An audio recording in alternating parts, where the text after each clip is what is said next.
Assalamualaikum warahmatullahi wabarakatuh. Perkenalkan, saya Jihan Nabila Daniaul Haq dari Fakultas Psikologi UIN Sunan Gunung Jati Bandung.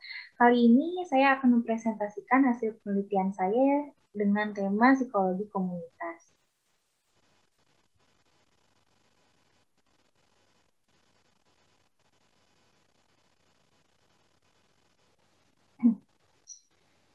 Berikut judul penelitian kami yaitu profil kepribadian Big Five pada remaja pelaku juvenile delinquent. Ada 3 peneliti dalam tema kali ini, yaitu saya sendiri, Jihan Nabila Daniaul Haq, kemudian ada Ibu Nani Nur Anissa Jamal, dan ada Bapak Dendi Freddy Firdaus. Untuk latar belakangnya dalam penelitian ini yaitu masa remaja merupakan masa peralihan dari masa anak-anak menuju masa dewasa. Banyak permasalahan yang terjadi pada remaja. Salah satunya yaitu tindakan kenakalan. Tindakan kenakalan ini bukanlah hanya sebatas kenakalan saja, namun sudah menjurus pada tindakan kriminal. Kenakalan remaja atau dikenal juga dengan istilah juvenile delinquent adalah tindakan pelanggaran hukum yang dilakukan oleh remaja hingga membuat remaja yang melakukannya masuk ke dalam penjara. Hal ini dapat dilihat dari data sistem database masyarakatan pada bulan Desember 2018 tercatat 2.369 remaja yang masuk ke dalam lembaga pemasyarakatan dan meningkat pada bulan Februari 2019 tercatat 2.551 orang. Remaja yang sudah ditetapkan bersalah secara hukum ini ditempatkan di Lembaga Pemasyarakatan Khusus Anak atau LPKA. LPKA sendiri di Indonesia sudah tersebar di 33 wilayah, dan untuk Jawa Barat terletak di Bandung. LPKA kelas 2 Bandung per September 2020 ini tercatat 7 jenis tindakan kriminal. Pertama ada pencurian, kemudian pembunuhan, perampokan, kejahatan terhadap ketertiban, perlindungan anak, narkotika, dan penganiayaan, dengan jumlah keseluruhan yaitu 49 orang. Remaja yang masuk ke dalam LPKA ini disebut juga dengan anak didik kemasyarakatan atau Andiktas. Nah, ada 2 faktor yang mempengaruhi kenakalan remaja, yaitu ada faktor internal dan eksternal. Begitu pula dengan hasil wawancara dengan pembina LPKA kelas 2 Bandung yang menyebutkan bahwa ada faktor internal dan eksternal. Dalam penelitian ini, salah satu faktor internalnya yaitu kepribadian. Nah, kepribadian ini dapat dilihat dalam Big Five personality. Itu ada 5 kepribadian. Pertama ada kepribadian terbuka, kemudian ada kesadaran, ekstraversi, ramah, dan neurotisme. Remaja yang delinquent ini memiliki karakteristik yang berbeda dengan remaja pada umumnya, seperti mereka bersikap menolak, kemudian bermusuhan, penuh curiga, tidak konvensional, tertuju pada diri sendiri, tidak stabil emosinya, mudah dipengaruhi, ekstrovert, dan suka bertindak dengan tujuan merusak atau menghancurkan. Sehingga dari sinilah penelitian ini melihat bagaimana remaja tersebut dilihat dengan teori Big Five personality. Sehingga rumusan masalahnya seperti apakah profil kepribadian Big Five pada remaja pelaku juvenile delinquent di LPKA Bandung, dan yang kedua, adakah perbedaan kepribadian pada remaja pelaku juvenile delinquent berdasarkan jenis tindakan kriminal. Selanjutnya untuk landasan teorinya, pertama ada kepribadian Big Five. Yang pertama ada kepribadian terbuka atau openness to experience, merupakan orang yang terbuka pada pengalaman, cenderung mencari perbedaan, serta pengalaman yang bervariasi dan berbeda. Kemudian ada kepribadian kesadaran atau consciousness, berkaitan dengan kemampuan seseorang untuk fokus pada tujuan dan meraih tujuan tersebut. Selanjutnya ada kepribadian ekstraversi atau extraversion, berkaitan dengan seseorang dalam berinteraksi dengan orang lain. Kemudian ada juga kepribadian keramahan atau agreeableness, menggambarkan sebuah sikap keakraban dengan orang lain. Dan yang terakhir ada kepribadian neurotisme atau neuroticism, menilai seseorang dalam keterkaitannya dengan tekanan atau stres. Selanjutnya ada juvenile delinquent. Juvenile delinquent ini adalah tindakan pelanggaran hukum yang dilakukan oleh remaja berusia kurang dari 18 tahun dan dapat membuat remaja masuk ke dalam lembaga pemasyarakatan khusus anak.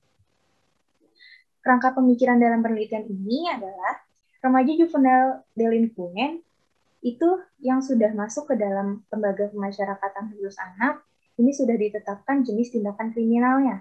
Ada pencurian, pembunuhan, perampokan, penganiayaan, kejahatan terhadap ketertiban, perlindungan anak, dan narkotika.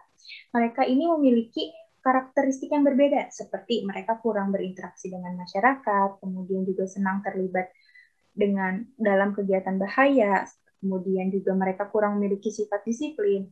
Nah, dari karakteristik yang berbeda itulah penelitian ini melihat dengan Big Five personality, sehingga nanti memunculkan profil kepribadian Big Five, seperti kepribadian terbuka, kesadaran, ekstraversi, keramahan, dan neurotisme.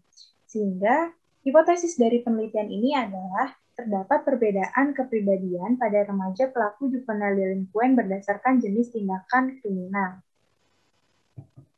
Selanjutnya untuk metode penelitian, untuk rancangan penelitiannya menggunakan penelitian kuantitatif dengan pendekatan deskriptif. Subjek penelitiannya ini adalah anak didik di LPK Bandung yang berusia kurang dari 18 tahun, berjumlah 31 orang, dan teknik analisis datanya menggunakan teknik analisis deskriptif dengan perhitungan Z-score. Metode pengumpulan datanya menggunakan kuesioner. Instrumen penelitiannya ada skala kepribadian menggunakan BFM 50 dan skala juvenile delinquent menggunakan Adoption Self-Report Delinquency Scale atau ASRDS. Selanjutnya untuk hasil analisis item, pada skala kepribadian Big Five terdapat 26 item yang memenuhi kriteria, sedangkan untuk skala juvenile delinquent terdapat 40 item yang memenuhi kriteria.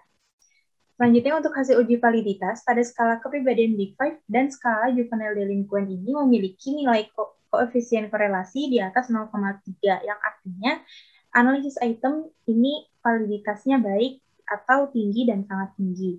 Selanjutnya untuk hasil uji reliabilitas pada skala kepribadian Big Five memiliki nilai koefisiensi 0,742 yang artinya reliabilitas tinggi, dan untuk skala juvenile delinquent memiliki nilai koefisien 0,747 yang artinya reliabilitas tinggi. Selanjutnya untuk hasil penelitian, profil kepribadian Big Five pada remaja pelaku juvenile delinquent. Ini dapat dilihat dari hasil kategorisasi kepribadian Big Five juga kecenderungan kepribadian Big Five. Kategori kepribadian Big Five ini didapatkan dari hasil perhitungan yang mengacu pada nilai min. Skor yang di atas min artinya masuk kategori tinggi, dan untuk skor yang di bawah sama dengan min ini masuk ke dalam kategori rendah. Sehingga didapatkan hasil bahwa kepribadian terbuka, neurotisme, ekstraversi, dan keramahan memiliki kategorisasi tinggi, sedangkan untuk kepribadian kesadaran ini masuk ke dalam kategori rendah. Dan selanjutnya untuk kecenderungan kepribadian Big Five ini didapatkan dari perhitungan Z-score, sehingga didapatkan untuk kepribadian ekstraversi ini adalah kepribadian yang paling banyak dimiliki oleh anak didik kemasyarakatan atau Andikpas, yaitu sebanyak 11 orang. Dan untuk kepribadian terbuka, juga kesadaran ini adalah kepribadian yang paling sedikit dimiliki oleh Andikpas, dengan jumlah masing-masing 4 orang. Selanjutnya, untuk kepribadian remaja pelaku juvenile delinquent berdasarkan jenis tindakan kriminal ini didapatkan dari hasil kecenderungan kepribadian yang dikaitkan dengan jenis tindakan kriminal. Dari hasil ini dapat disimpulkan bahwa tidak terdapat perbedaan kepribadian Big Five pada remaja pelaku juvenile delinquent berdasarkan jenis tindakan kriminal. Selain itu, ada pun data penunjang, ada kategorisasi juvenile delinquent yang didapatkan dari ASRDS. Dari hasil ini didapatkan bahwa terdapat 18 orang Andikpas yang berada di kategorisasi rendah. Kemudian ada pun data demografi identitas diri subjek dari usia rata-rata 17 tahun dengan jumlah 24 orang. Kemudian di pendidikan terakhir mayoritas ini ada di jenjang SMP sebanyak 15 orang. Di urutan kelahiran dalam keluarga rata-rata Andikpas berada di urutan kedua, yaitu sebanyak 10 orang. Kemudian di jenis tindakan kriminal, ini rata-rata mereka melakukan kejahatan terhadap ketertiban dan perlindungan anak dengan masing-masing berjumlah 8 orang. Dan masa pidana, mayoritas Andikpas memiliki masa pidana selama 2 tahun 7 bulan hingga 4 tahun 1 bulan sebanyak 11 orang. Selanjutnya untuk data demografi identitas orang tua subjek, rata-rata orang tua subjek ini berusia 18-40 tahun. Untuk kerjaan ayah, rata-rata bekerja sebagai wira swasta sebanyak 14 orang, dan ibu itu rata-rata bekerja sebagai ibu rumah tangga sebanyak 20 orang. Untuk pendidikan terakhir, mayoritas ayah ini pendidikan terakhir di jenjang SMA sebanyak 12 orang, dan ibu berada di jenjang SD sebanyak 10 orang. Selanjutnya untuk pembahasan, Remaja pelaku juvenile delinquent yang memiliki kepribadian ekstraversi dengan skor tinggi ini rata-rata mereka memiliki sifat senang berkumpul dan mudah bergaul dengan sesama delinquent. Hal ini karena remaja mengalami social hunger. Jadi mereka itu senang berkumpul dengan sesama delinquent sehingga menimbulkan mereka itu berperilaku menyimpang, kemudian juga kurang mengenal norma masyarakat dan melanggar aturan. Selanjutnya, untuk remaja pelaku juvenile delinquent yang memiliki kepribadian neurotisme dengan skor tinggi, itu cenderung tidak matang secara emosional dan tidak stabil, ditandai dengan perasaan tertekan dan mudah marah. Hal ini dikarenakan fluktuasi emosi yang berhubungan dengan hormonal pada remaja, sehingga remaja tersebut mudah marah, dan hal itu menimbulkan mereka tidak bisa menyesuaikan diri dengan lingkungannya, yang mengakibatkan remaja tersebut menjadi berperilaku menyimpang.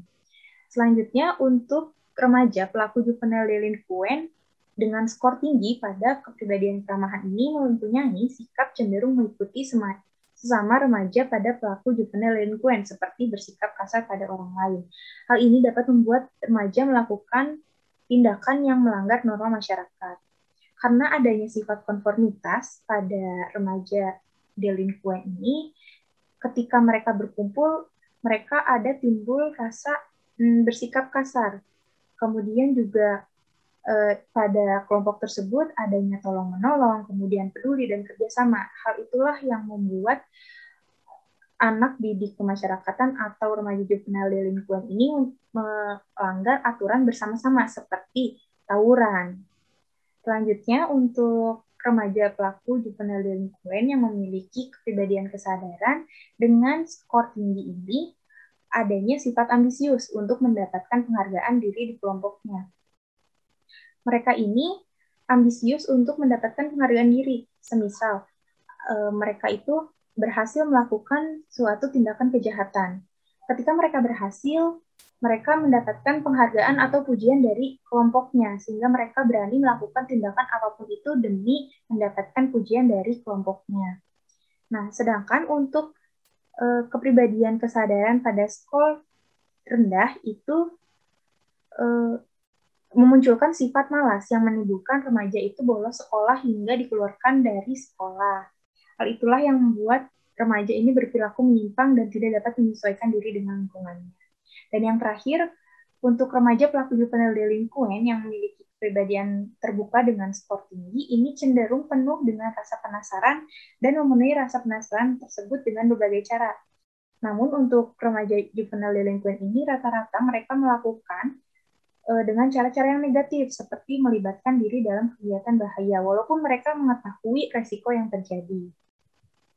Selanjutnya, perbedaan kepribadian remaja pelaku juvenile delinquent berdasarkan jenis tindakan kriminal diperoleh bahwa H0 ini diterima dan H1 ditolak. Artinya, tidak terdapat perbedaan kepribadian pada remaja pelaku juvenile delinquent berdasarkan jenis tindakan kriminal. Diperolehnya penyebaran tipe kepribadian yang hampir merata pada setiap jenis tindakan kriminal ini mengindikasikan bahwa tindakan kriminal tidak dipengaruhi oleh tipe kepribadian tertentu, baik kepribadian terbuka, kesadaran, ekstraversi, neurotisme, maupun keramahan. Dan kepribadian yang banyak tersebar di seluruh tipe kepribadian adalah tipe kejahatan terhadap ketertiban dan perlindungan anak. Berdasarkan jenis tindakan kriminal juga dapat dilihat bahwa tingkat kenakalan adik kelas yang berada pada kategori rendah. Hal ini disebabkan oleh adanya faktor internal dan eksternal. Faktor internalnya sendiri ini karena remaja ini masih melakukan tindakan kenakalan ini hanya sebatas keinginan saja, berbeda dengan orang dewasa yang sudah menjadi sebuah kebiasaan. Dan dilihat juga dari lama hukumannya bahwa mereka rata-rata ini memiliki masa pidana yang singkat. Dalam undang-undang, tingginya perbuatan itu dijadikan dasar pertimbangan hakim untuk menjatuhkan masa pidana. Jadi semakin singkat masa pidana artinya semakin rendah tingkat kenakalan yang dilakukan oleh remaja. Kemudian juga ada faktor eksternalnya dari lingkungan keluarga. Anikpas ini memiliki keluarga yang utuh, namun tidak dapat mendapatkan perhatian juga pengetahuan sepenuhnya, sehingga mereka ini tingkat kenakalannya masih tergolong rendah. Untuk kesimpulan dari penelitian ini yaitu menunjukkan bahwa remaja pelaku juvenile delinquent cenderung memiliki kepribadian ekstraversi dengan skor tinggi, di urutan kedua memiliki kepribadian neurotisme dengan skor tinggi, di urutan ketiga ada kepribadian ramah atau agreeableness dengan skor tinggi, di urutan keempat ada kesadaran atau consciousness dengan skor rendah, dan di urutan kelima ada kepribadian terbuka atau openness to experience dengan skor tinggi. Dari hasil penelitian juga diperoleh bahwa tidak terdapat perbedaan kepribadian Big Five pada remaja pelaku juvenile delinquent berdasarkan jenis tindakan kriminal. Terima kasih atas perhatiannya. Mungkin cukup sekian yang dapat saya paparkan. Semoga penelitian ini dapat bermanfaat. Wassalamualaikum warahmatullahi wabarakatuh.